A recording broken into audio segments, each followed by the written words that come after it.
agora a gente vai saber como é que está a situação do coronavírus na Europa. Vamos a Londres, então, conversar com o nosso correspondente Ulisses Neto, que já está aqui aparecendo no nosso telão para todos. Boa tarde aí, né, Ulisses? Tudo bom, cara? Como é que você tá? Como é que estão as coisas por aí? Tudo bem, Paulo. Aqui, boa tarde, 1h44 em Londres. Todo mundo falando sobre as decisões anunciadas nos últimos dias por aqui, que vão permitir as pessoas terem um Natal próximo do que seria o normal. Não é bem normal, porque, é claro, a pandemia continua, a economia está em frangalhos, a expectativa para uma vacina, mas, pelo menos, os britânicos vão poder se reunir com um grupo bem limitado de pessoas durante a ceia de Natal. Ontem o governo definiu, depois de muita negociação com a Escócia, com o País de Gales, com a Irlanda do Norte, porque a decisão era para manter uma regra homogênea entre os 4 países que formam, né, o Reino Unido da Grã-Bretanha.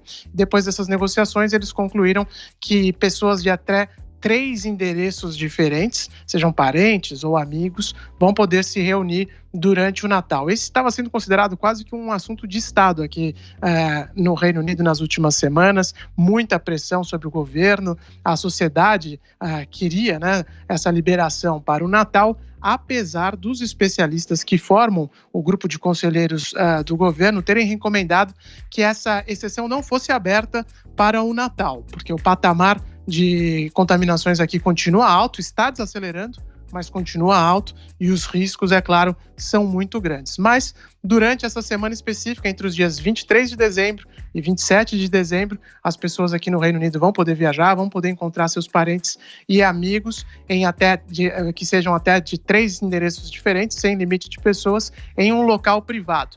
Muitas ceias, muitas festas são realizadas em pubs, em restaurantes nessa época do ano. Isso está proibido pelo governo. E o lockdown, que continua acontecendo aqui no Reino Unido, né, vai terminar no dia 2 de dezembro, mas algumas restrições vão ser mantidas até pelo menos o ano que vem. E o mesmo está acontecendo na França. Ontem o presidente Emmanuel Macron foi à televisão, fez um pronunciamento dizendo que o pico da segunda onda de contaminações na França já passou. Os casos lá estão caindo bastante também. Ontem foram cerca de 4.500 novas contaminações em apenas 24 horas, um patamar bem mais baixo do que a gente estava observando antes deste segundo lockdown. Mas o primeiro-ministro, ou o presidente, melhor dizendo, confirmou que os bares e restaurantes na França não vão abrir antes do ano que vem, antes de janeiro do ano que vem. Então, os governos estão tentando manter alguma cautela, embora abram essa exceção para as festas de final de ano. Isso está acontecendo muito por pressão política e pressão popular mesmo, porque as pessoas queriam se reunir durante esse feriado que é tão importante para o calendário de praticamente todo mundo. Muito bem, Ulisses Neto, deixa eu conversar com o nosso Jodriles aqui a respeito aí da situação do coronavírus no mundo. Eu queria trazer aqui alguns dados que eu estou dando uma olhada, como é que está a situação, né, das mortes aí por milhão de habitantes em todo o planeta, Joel e Adriles. Se a gente for analisar, o país número 1 hoje, com 1.345 mortes por milhão de habitantes, é a Bélgica. Em segundo vem o Peru, com 1.075, a Espanha, com 922, fica na terceira colocação, a Itália é a quarta, a Argentina a quinta, o Reino Unido o sexto e o Brasil é o 7º país com 800 mortes por milhão de habitantes, estando aí à frente, inclusive, dos Estados Unidos na 8ª posição, com 794 mortes por milhão de habitantes. É este o quadro, Joel. Pois é um quadro muito preocupante ainda. A gente está agora pau a pau com os Estados Unidos, dependendo da contagem aí, os Estados Unidos até pode estar um pouquinho à frente ou um pouquinho atrás, mas o fato é que a ameaça do coronavírus, infelizmente, ainda não foi embora. Infelizmente, a gente viu na Europa uma ressurgência dos casos, inclusive na Suécia, que aumentou e está tendo que tomar algumas medidas de isolamento e distanciamento também. Todos os países europeus estão vendo isso. E um agravamento em países que achavam que talvez já tivessem imunidade de rebanho, porque tinha sido tão ruim o surto antes, né? Itália, a França, infelizmente não. A gente viu a volta com tudo da epidemia e que leva àquele problema, né? O vírus em si mesmo, ele mata uma porcentagem pequena das pessoas se o contraem. Só que ele é muito contagioso. Então, se ele contagia milhões e milhões de pessoas de uma vez, mesmo essa porcentagem pequena deles que vai precisar ir para o hospital, já corre o risco de lotar o sistema hospitalar e, portanto, colapsar o sistema hospitalar e, portanto, gerar uma verdadeira catástrofe social e humanitária, mesmo num país rico, como França, como Inglaterra. Portanto, essas medidas de isolamento acabam se fazendo necessárias, embora duras, né? Nenhum governante gosta disso. O primeiro-ministro inglês, o Boris Johnson, lá no início, ele era um daqueles que dizia, não, aqui a gente vai optar pela imunidade de rebanho, vamos deixar o vírus se alastrar, não tem muito que a gente possa fazer.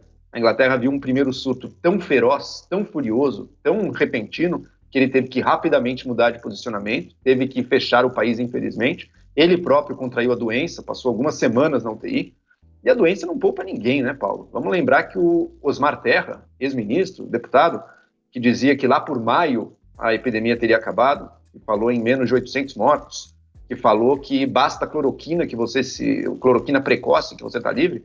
Ele contraiu a doença agora, ele tomou cloroquina precoce, ele está internado no hospital. Então a coisa é séria, a coisa é real. Não vamos acreditar em quem tenta politizar isso para vender um ou outro lado do debate. Estamos todos à busca das melhores soluções. Até agora, os países que se saíram melhor, e não são esses dessa lista que você leu, eles conseguiram aliar tanto um isolamento social, às vezes estrito, quando a situação demandava, junto com testes em massa e rastreamento dos doentes. Inclusive, a Inglaterra acabou sendo o palco de um estudo interessante sobre rastreamento. O rastreamento realmente faz a diferença. Então, os países que até agora estão melhores, é o caso de Coreia do Sul, de Vietnã, de Nova Zelândia, de Alemanha, Dinamarca, Noruega, enfim. Esses países aí, eles conseguiram, Japão, eles conseguiram se sair melhor que os outros. Há grandes perguntas no ar também, né? Por que a Ásia, de maneira geral, parece sair tão melhor? Uma hipótese é que o uso de máscaras lá e o distanciamento social das pessoas já ocorre de forma mais imediata e natural. Seria uma hipótese de por que os números asiáticos tendem a ser tão melhores do que na Europa, do que na América Latina, que está muito mal, do que nos Estados Unidos. Mas a gente ainda tem muitas questões não resolvidas. Qual que é a nossa grande esperança agora? Pô, a vacina está aí. A vacina vai chegar. É coisa a gente já pode torcer aqui que talvez em janeiro do ano que vem, talvez fevereiro, a gente esteja já vacinando grupos de risco, profissionais de saúde aqui no Brasil. Então está perto da solução. A gente vai vencer esse vírus.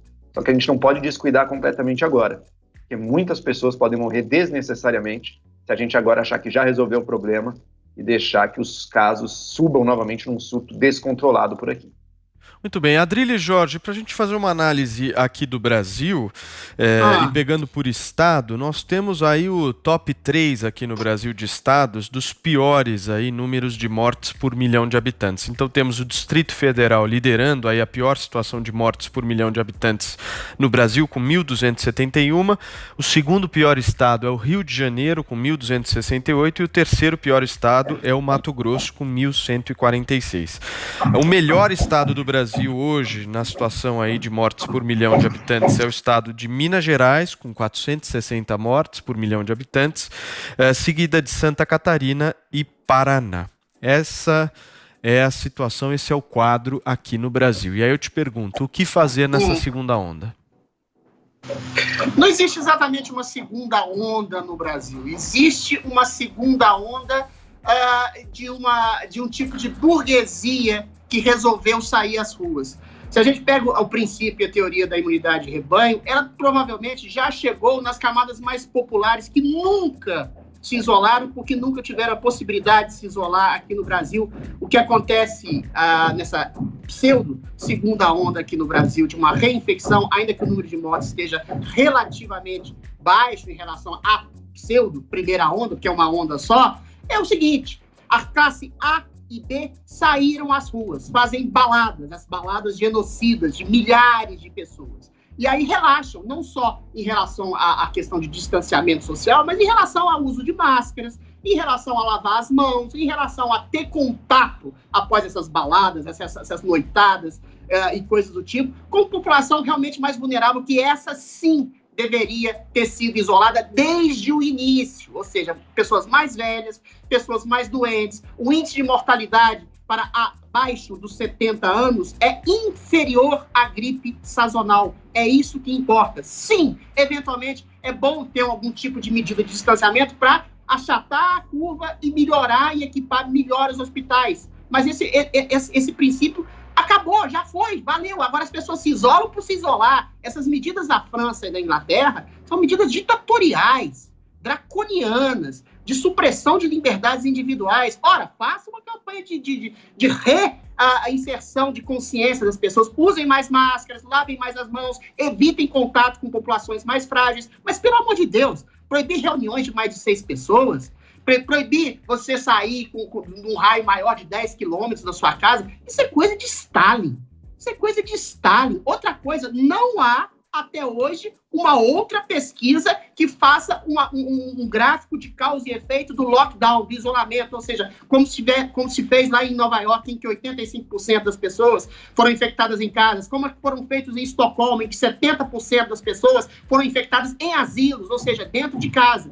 Existe algo de controle globalista muito esquisito, sobretudo quando você tem a iminência de ter uma vacina que vai nos curar não só da doença, mas como da histeria, né? Em relação, parece que é um lobby para que as pessoas fiquem novamente atemorizadas, a taxa de mortes não cresceu avassaladoramente, e volto a dizer, países como Peru, como Argentina, países que se fecharam totalmente, têm números catastróficos, muito piores de que países que se fecharam menos. Perfeito. Ulisses, deixa eu me despedir de você, cara, obrigado, viu? Rapidinho aqui que eu preciso ir para o intervalo comercial. Abração.